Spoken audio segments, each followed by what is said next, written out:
বিএনপির কেন্দ্রীয় নেতা সাবেক মন্ত্রী অ্যাডভোকেট এমরুল কুদ্দুস তালুকদার দুলুকে নিয়ে সোশ্যাল মিডিয়ায় মিথ্যা অপপ্রচারে নেতাকর্মীদের মাঝে ব্যাপক ক্ষোভের সৃষ্টি হয়েছে। উপলক্ষে শুক্রবার বিকেলে বড়াইগ্রাম উপজেলার জোনাইল বাজারে এক বিক্ষোভ মিছিল ও প্রতিবাদ সমাবেশ করে নেতাকর্মীরা। এ সময় অপপ্রচারকারীদের কড়া হুঁশিয়ারি দিয়ে নাটোর জেলা বিএনপির আহ্বায়ক কমিটির সদস্য বিশিষ্ট সাংবাদিক নাসিম উদ্দিন নাসিম বলেন, কিছু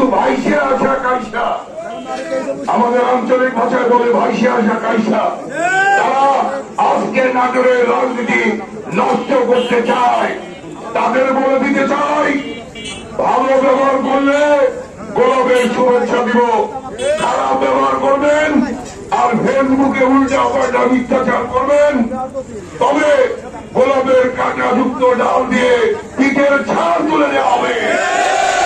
আজকে আমরা ভদ্র ভাষায় কথা বলছি, আমাদের ভদ্রতাকে দুর্বলতা ভাববেন না। তরুণ সৈনিকরা যদি নাটোর জেলার মাঠের ময়দানে নেমে যায় একবার, তাহলে পালিয়ে যাওয়ার পথ খুঁজে পাবেন না। আপনারা জানেন আজকে গুটি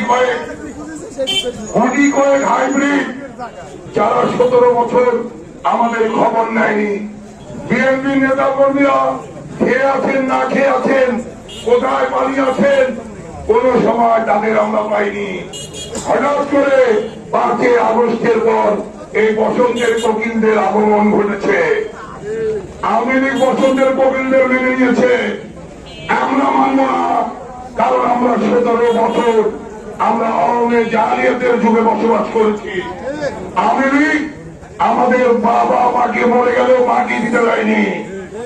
আমরা আহত হয়েছি, আমরা ছেড়ে গিয়েছি, সবকিছু দেখেছে রুহুল কুদ্দুস তালুকদার দুলু ভাই।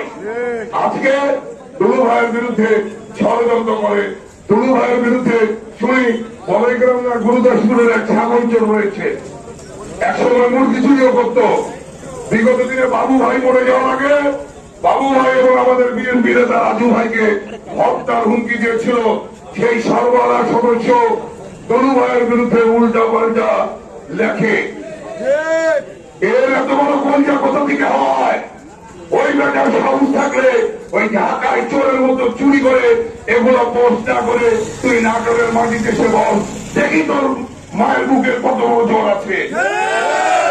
আজকে এই জোনাইলের মাটিতে একটি ঘোষণা দিতে চাই, আমরা অনেক ধৈর্য ধরেছি, ধৈর্যের অনেক পরীক্ষা দিয়েছি, আর ধৈর্যের পরীক্ষা আমরা দেব না। রুহুল কুদ্দুস তালুকদার দুলুর বিরুদ্ধে কোন ষড়যন্ত্র হলে আমরা দাঁড় ভাঙা জবাব দেবো ইনশাল্লাহ।